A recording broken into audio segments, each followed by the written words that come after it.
Almighty Lord, do not abandon Mom, I beg you. Make it so that we have money for her treatment. Let her regain her good eyesight.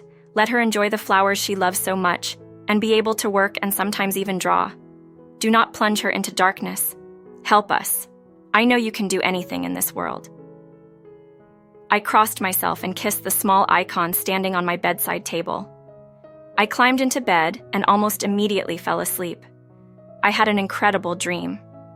I stood in white clothing, barefoot on a hill somewhere, singing. My voice sounded pure and loud, and there were people near the hill, many people. They all clapped and threw flowers and soft toys at me. My heart sang too, and a sweet warmth spread through my body like thick jelly, filling my entire being. Suddenly, I saw my mom. She stood far from the hill, waving happily to me. She saw me very well. Looking into her eyes, I saw them shining with happiness. Then I sang even louder, even clearer. My voice soared above the earth and then suddenly became mixed with some chirping. Alarm clock. Time to get up and get ready for school, I thought as I stretched. There was still a pleasant warmth in my body, like in that wonderful dream. I will sing in the square and earn money for Mom's treatment, I firmly decided, getting out from under the covers. At school, I couldn't concentrate. I was not thinking about lessons at all, but about how I would go to the square by the shopping center today and sing the most touching songs so that passersby would shed tears. Then they would quickly fill my metal box from under the cookies in which I had been keeping various girly things since childhood. Rita Torres, what are you thinking about today, Señor Dasas? The Spanish teacher asked sternly. I'm sorry, I said, rising from my seat and lowering my eyes. My head has been hurting since this morning. Maybe you should see a doctor. No, everything's fine. I slumped back into my chair and took a pen in my hand, ready to write down what the teacher dictated. When I returned home, Mom was sitting in the kitchen, peeling vegetables. Hi, Mommy. I kissed her on the cheek. Hello, my sunshine. How was school? Everything's fine, Mom. Let me help you with the vegetables. How are your eyes today? Baby, I'm sorry for causing you so much trouble, Melina said sadly. What will happen to us when I go completely blind? Don't even think about it. You won't go blind. We'll have money for your treatment soon, and you will see this world again in all its colors and details, I promise. Mother just smiled. What a glorious daughter heaven had given her. What could Melina see in detail?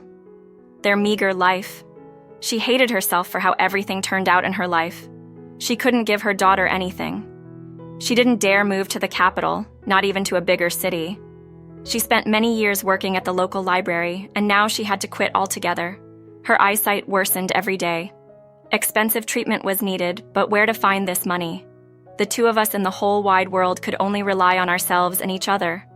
Melina blamed herself for becoming a burden to me, and I hadn't even turned 16 yet. I needed to live and be happy. But what could a girl be happy about when she has a blind mother on her hands? Melina constantly thought about what she could do, how to earn at least some crumbs to survive. But so far, nothing had come to her mind. In the evening, I put on my favorite sundress and took the cookie box with me. It was a gift from a kind donor named Rosa, whom my mother had cared for several years. Thanks to this, we now had a roof over our heads, our own little apartment, more resembling a shack, but it was a home, our home. Before that, Melina and I had constantly moved from one rented room to another. There was no opportunity to afford better accommodation. There weren't many people in the square. It was a weekday, and it had already rained several times. I stood near the shopping center, placed the box at my feet, and froze.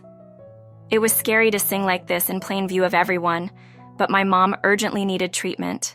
There was no time to waste. I started to sing softly at first, then louder and more confidently. I stopped noticing what was happening around me. It was always like this when I sang, especially if the song resonated in my soul and heart, and there were many such songs. Onlookers began to approach. They enjoyed listening to the young beauty sing, but no one rushed to drop even a single coin into the box. I sang only 3 songs, and then suddenly a security guard from the shopping center approached. "What's this gathering here?" he asked sternly. "And you, young talent, Better go home or I'll report you to your parents." "I'm not doing anything wrong," I replied quietly. "I just really need money." "Ask your father if you need a new lipstick," the guard sneered, staring at me with his piggy eyes. "Go on, or you'll deal with the police." The crowd dispersed. I picked up my empty box and trudged home. But something stopped me. I turned towards the river. There was a platform right on the shore where young people usually gathered. It was almost empty that evening. I settled under a spreading tree and started singing again. Couples began to pay attention to the young singer. Someone even threw some change into the box. Girls hurried to lead their boyfriends away from this beauty with a lovely voice. Since early childhood, I adored singing. At first, it was children's songs from cartoons, then adult ones I heard on the radio or TV. "You have the voice of an angel," Melina would say, willing to listen to me for hours. "A great future awaits you." But the future was in no hurry to come. Or rather, it was coming, but somehow not great and beautiful, but gray and mundane, sometimes even hungry. That evening, I earned barely €1. It was pitifully little. What did I hope for? This wasn't the capital where there were many art enthusiasts, but at least here no one dared to chase me away. I went home through the church. I threw a few coins into the donation box. I crossed myself, said a quick prayer, and headed home. I decided not to tell my mother anything for now. Since then, I started coming to the riverbank every day.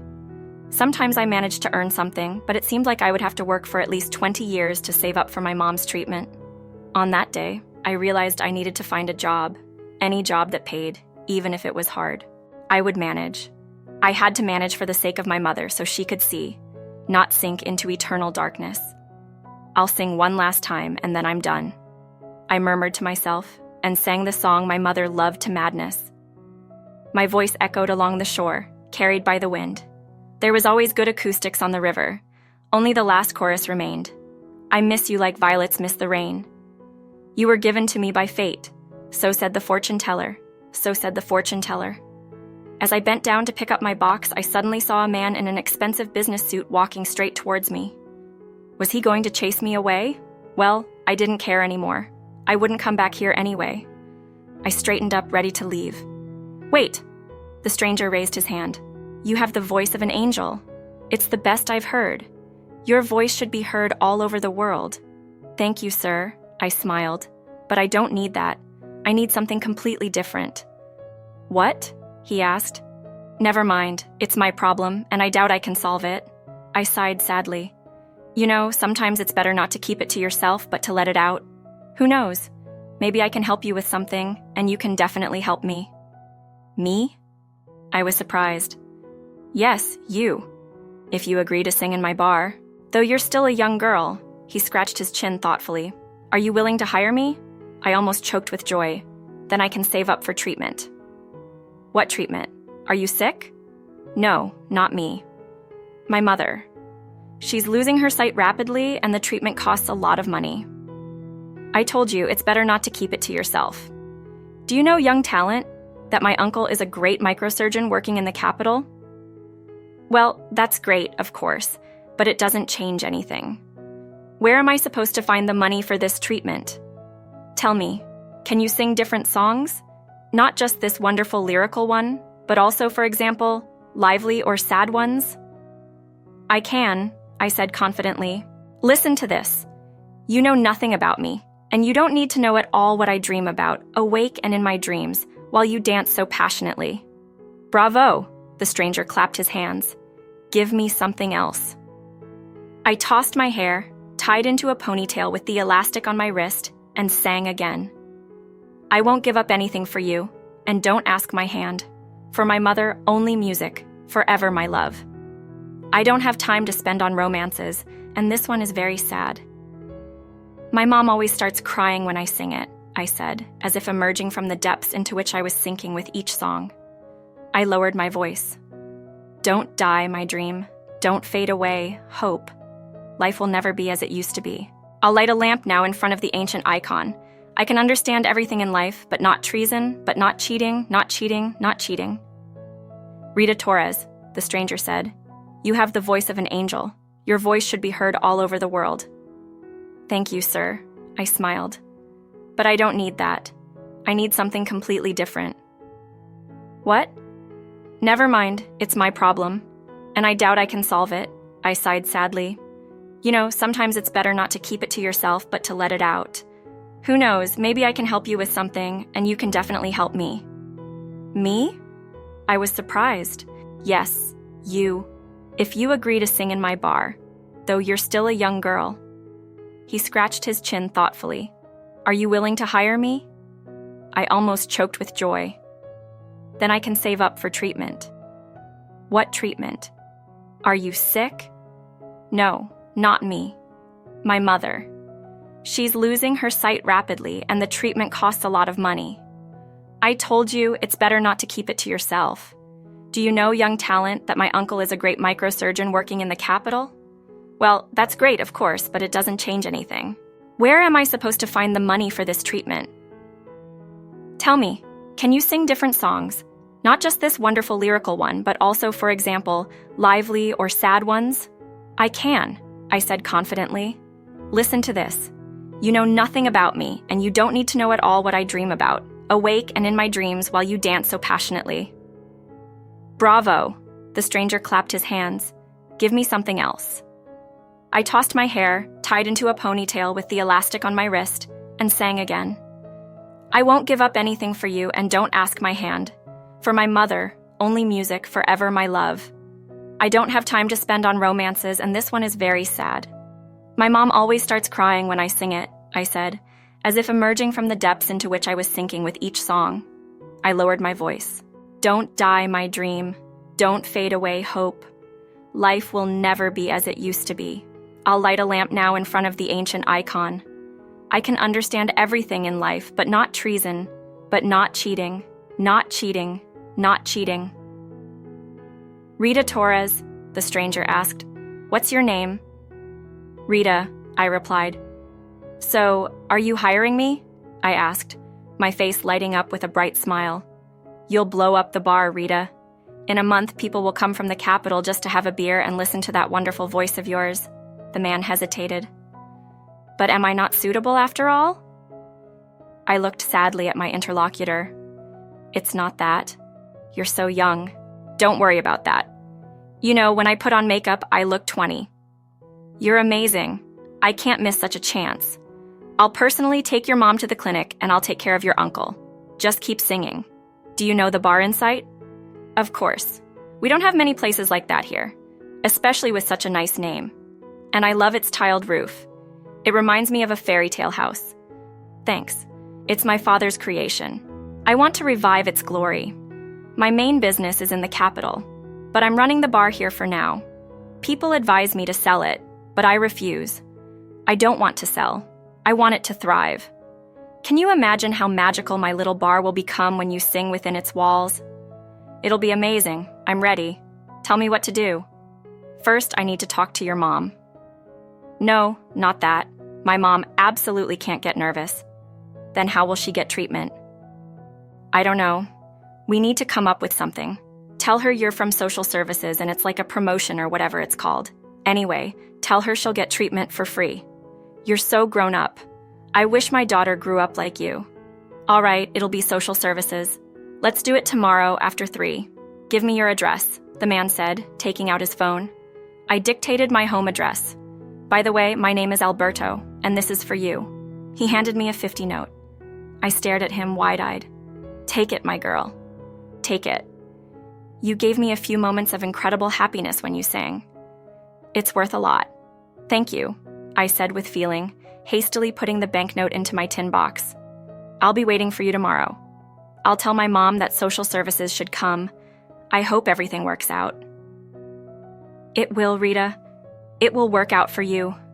He snapped his fingers. See you tomorrow, sir. See you tomorrow. I hurriedly ran home, then stopped and decided to run into the store for my mom's favorite coconut candies. Mama, I brought you something tasty, I shouted from the doorway. My mother didn't respond. I felt a knot of worry forming in my stomach. I entered the small kitchen. My mom sat at the table, her head resting on her hand. Rita, where have you been? Oh, I was just... Mom, it doesn't matter. Let's have tea with your favorite candies.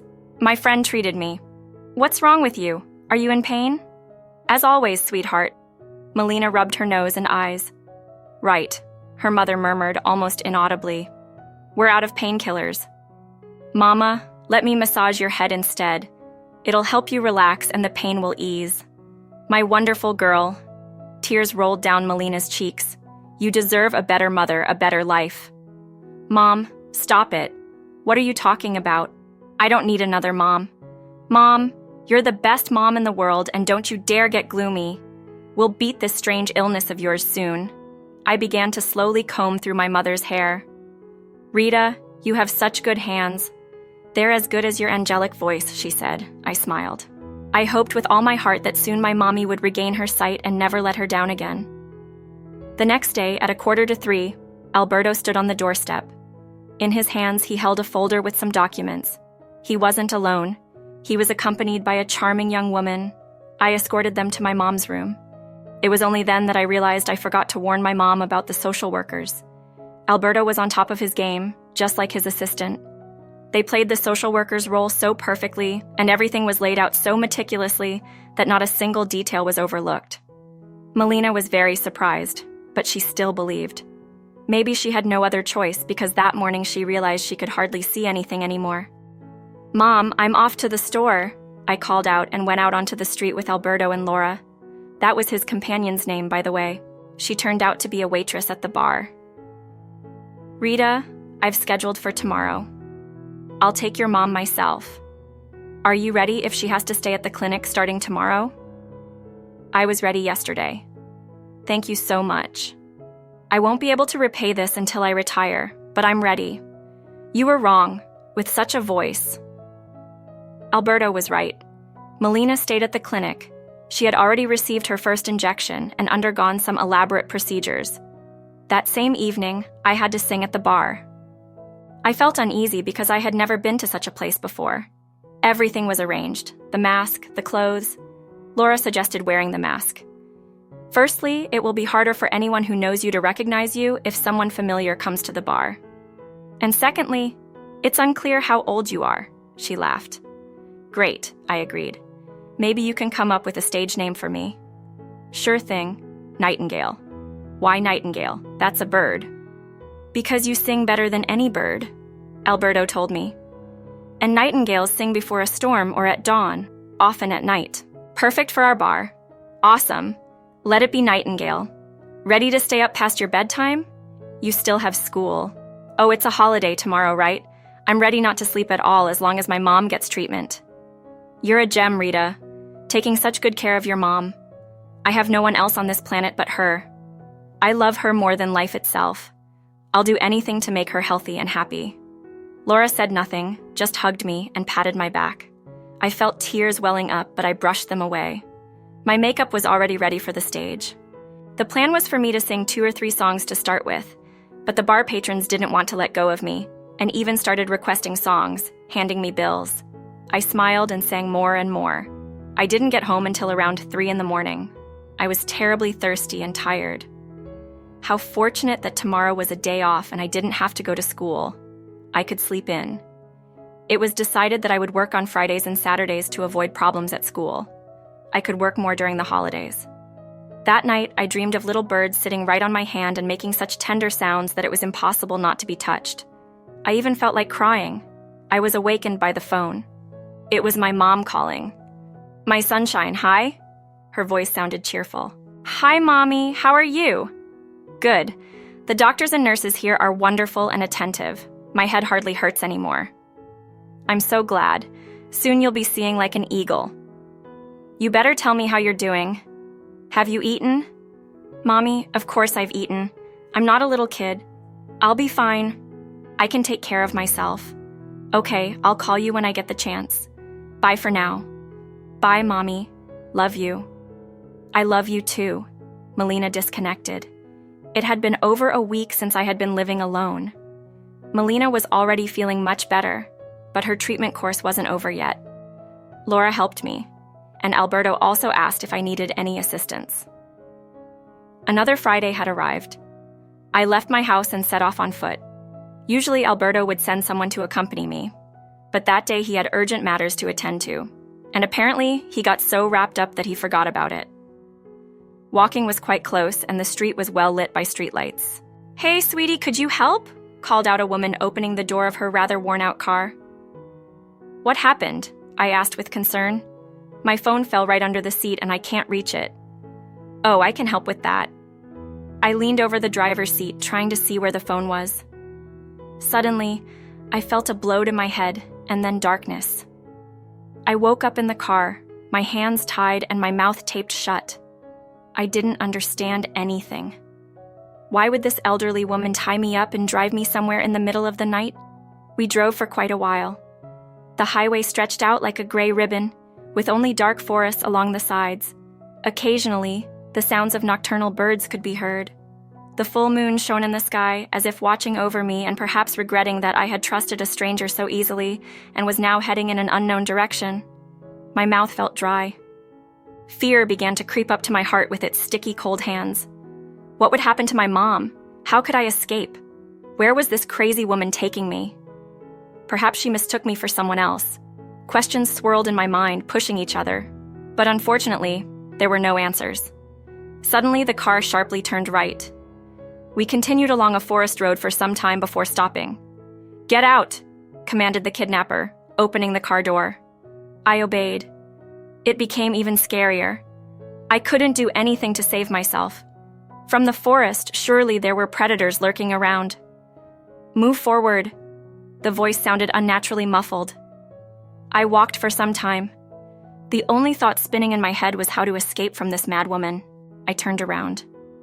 In the moonlight, the woman's face looked terrifying, like something out of a horror movie. Wrinkles covered it. An ugly wart sat on her nose, and her eyes looked somewhat intoxicated. They were the eyes of a cruel person, a very cruel person. "Forward and don't look back." She directed the flashlight at a narrow path. It became chilly. My thin shirt offered no protection from the night cold.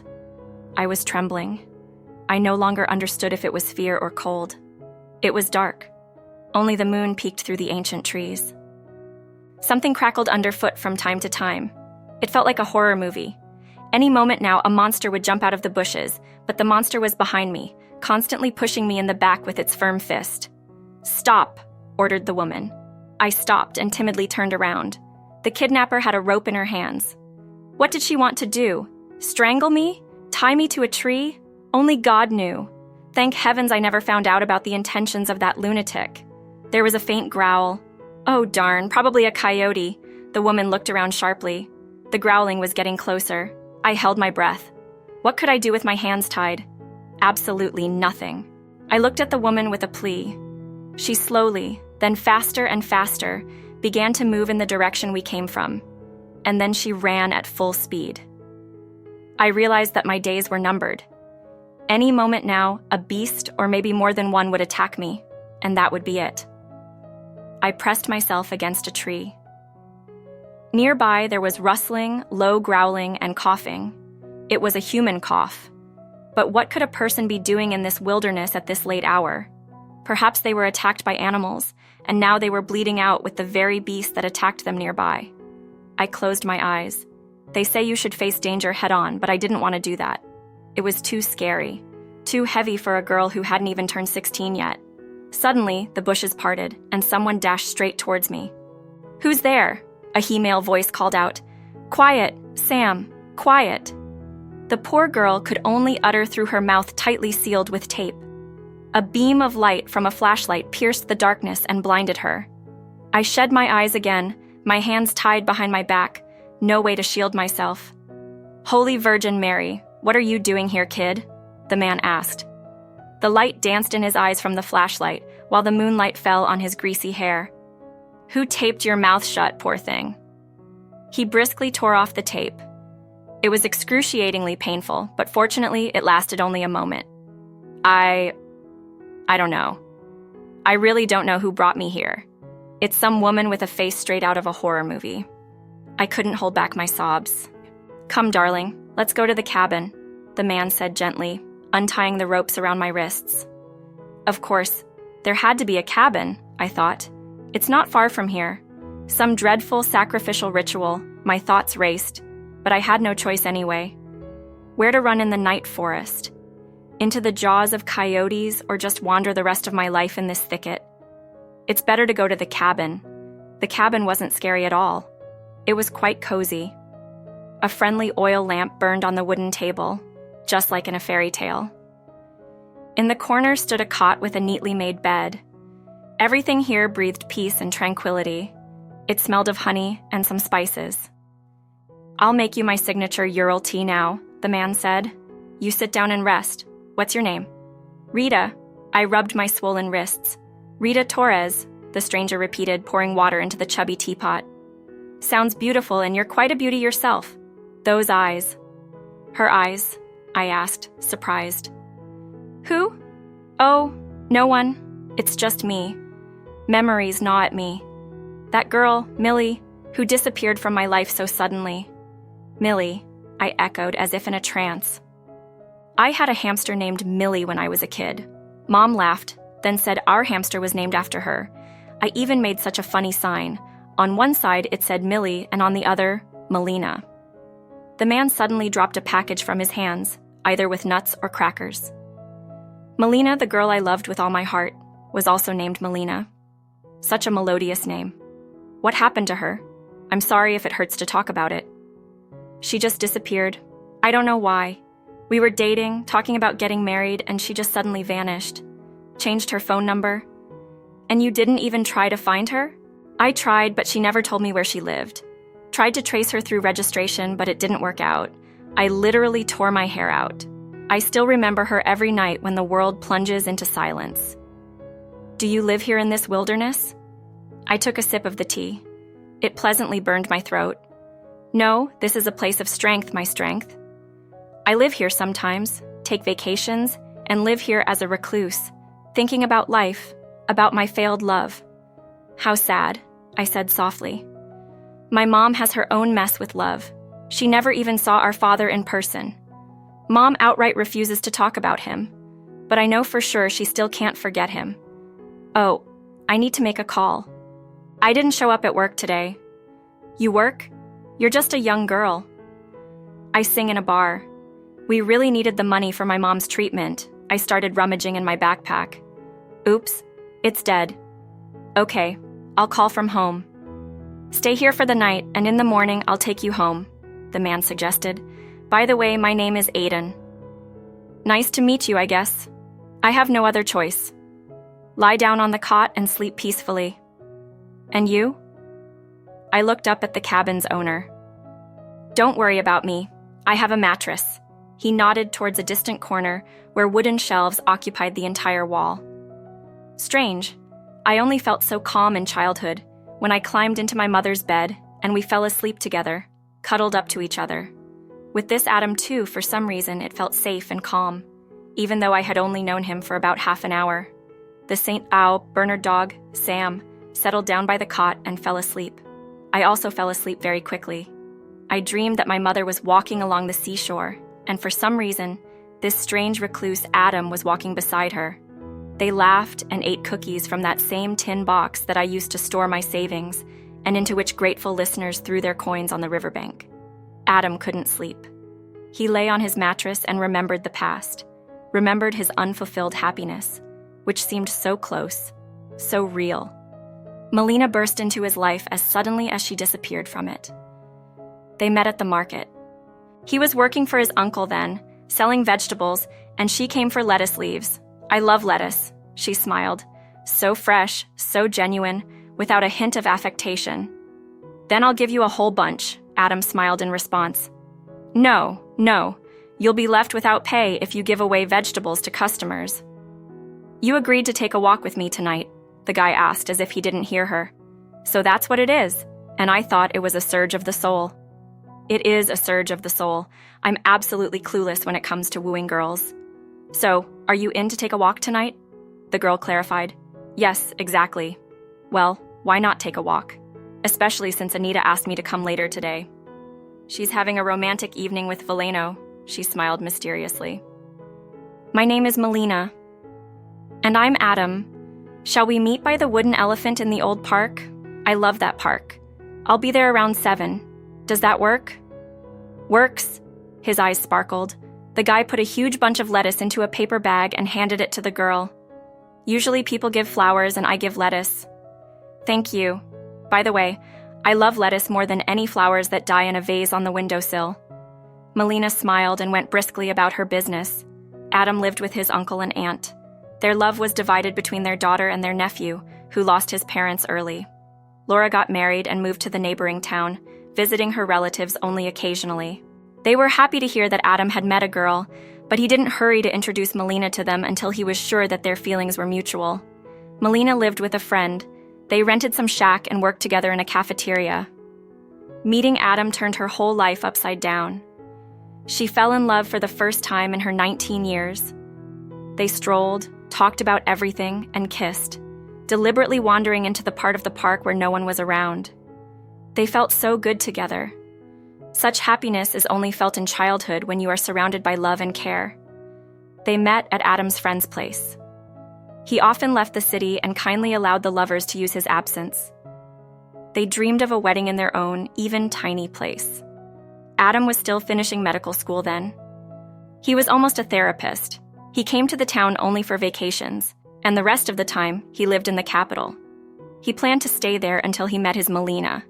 But one day, she didn't show up for their date. Just didn't show up.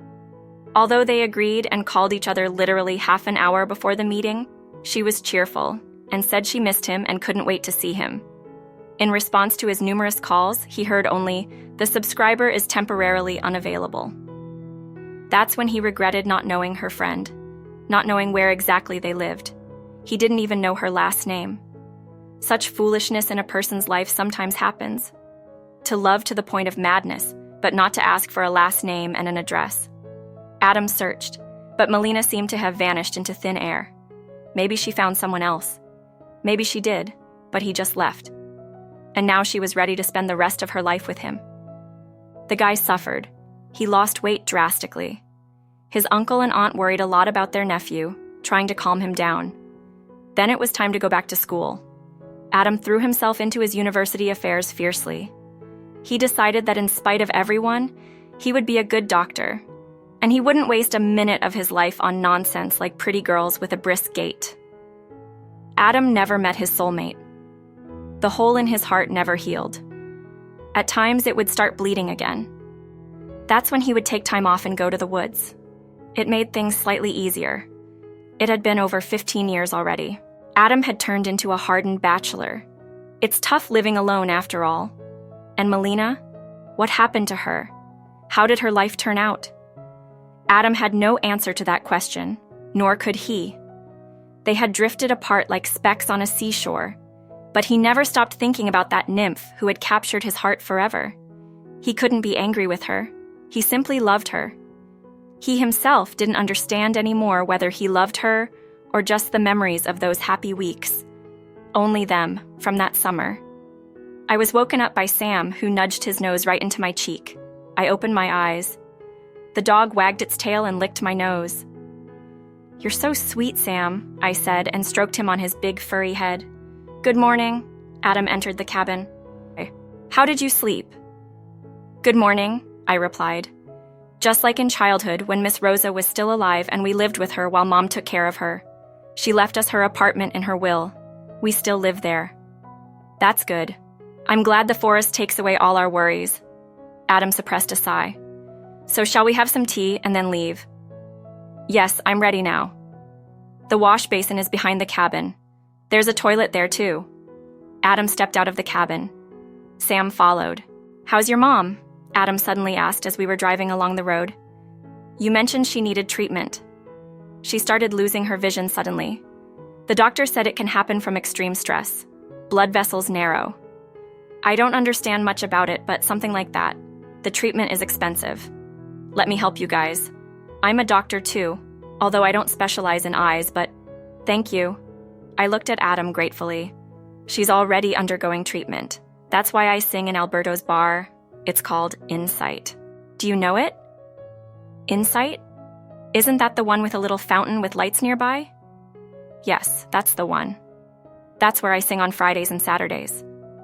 Do you sing well? People like it, I replied evasively. Now I know where to go to enjoy the singing of a lovely beauty.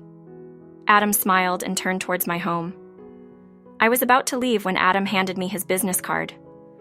Just in case, he said shortly. Laura was standing by the entrance. Rita, Virgin Mary, where have you been? What's going on? Alberto is going crazy. He's wringing out every bit of soul from Bianca, and her mother is threatening to kill herself. Laura was literally shaking from excitement. Who is Bianca? I hugged Laura, waving goodbye to Adam at the same time. Let's go to your place. We need to call Alberto before he kills her. Can you finally explain who Bianca is and why Alberto is going to kill her mother? I couldn't take it anymore. Life resembled some kind of thriller. Bianca used to work at the bar before you. She sang too. Of course, her singing couldn't compare to yours, but Alberto kept her around for lack of better options. The girl fell ill a few days before Alberto's meeting with you. He almost immediately informed her that he no longer needed Bianca's services and paid her something like severance pay. The girl's mother stormed in with a scandal when her daughter told her what had happened. She threatened to set fire to the bar and kill whoever dared to take Bianca's place. Alberto considered these threats the ravings of a hysterical woman and forgot about them as soon as she left his bar. He only remembered them when you suddenly didn't show up for work. Alberto immediately went to Bianca's house and her impulsive mother, but the girl was home alone and had no idea where her mother was. She never felt the need to tell her daughter where she was or with whom. The bar owner waited for Candida, hiding behind the nearest bushes, parked his car in the alley a few houses away from hers. The woman returned around 5 a.m, clearly intoxicated. Alberto jumped out of hiding and began to threaten her with the police if she didn't tell him where you were. Naturally, she claimed not to know anything about his new singer who was not fit to hold a candle to her daughter. Alberto was ready to wring the truth out of this strange woman, but she remained silent. A silicone mask lay on the seat of her old sedan. Alberto realized that this was definitely not a coincidence. He continued to press Candida and then simply pushed her into the car, quickly got behind the wheel, and headed straight to the police. At that moment, the aunt realized that the matter smelled of kerosene and only said that she had seen some girl matching your description hitchhiking on the highway. But Alberto didn't believe her and pulled out the stun gun he always carried just in case. Life is full of surprises. If you don't tell me anything, it will hurt, Alberto said, aiming his device directly at her face. Hey, what are you doing? The woman widened her eyes and grabbed his hand. Either you show me where you're keeping Rita, or I won't be responsible for what happens. I really don't know where your Rita is. Alberto pointed his miracle device right at her face. Let's go. But I'm not sure she's there. She asked me to drive her to the forest, Candida babbled. People said she had served a considerable sentence in her youth. No one knew exactly what for, but Alberto had heard such talk before. It was already around 7:30. They were almost at that very turn onto the forest road, when Alberto's phone rang. Laura? He answered without slowing down. What? Are you sure? Is she okay? Alberto sharply turned the wheel and headed back. If I see you or Bianca near the bar, you both will rot in jail. The threat sounded serious. The woman fell silent. Apparently, spending the rest of her life in prison wasn't something she wanted. She understood that Alberto had enough connections to make it happen. Melina returned from the clinic by herself by train. She came home without warning. I almost dropped my plate of cereal. Mom, Mommy, why didn't you tell us you were coming back? How did you get here? By train, she simply replied, and I bought your favorite cookies. Mama, I missed you so much. I hugged her and buried my face in her shoulder. My girl, Melina gently stroked my back. I missed you very much too. How are you? I asked, pulling away slightly from my mom. Fine. The doctor said it will take some more time for my vision to fully recover. Did he say why this happened to you? Melina was silent. Mom, don't be silent. It's something very serious, isn't it? Will it happen again? I began to cry. I didn't have the strength to be strong anymore. So much had happened lately that I was beginning to turn into a 15-year-old who could only roar while hugging my big pink bear on my bed. It's an echo of the past, Riri. Mom always called me that when I was little. What past? Did you work in a chemical factory? I didn't understand. No.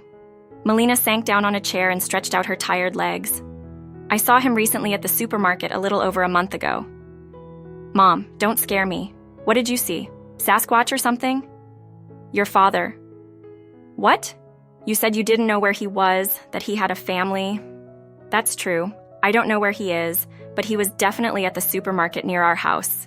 Have you talked to him? No, of course not. But you know, I did something indecent. What did you do? Did you kiss him in the supermarket? I jumped. Rita, stop mocking me. I took a picture of him. He didn't notice me or what I did. I stared at my mother. She was silent, unable to find the right words.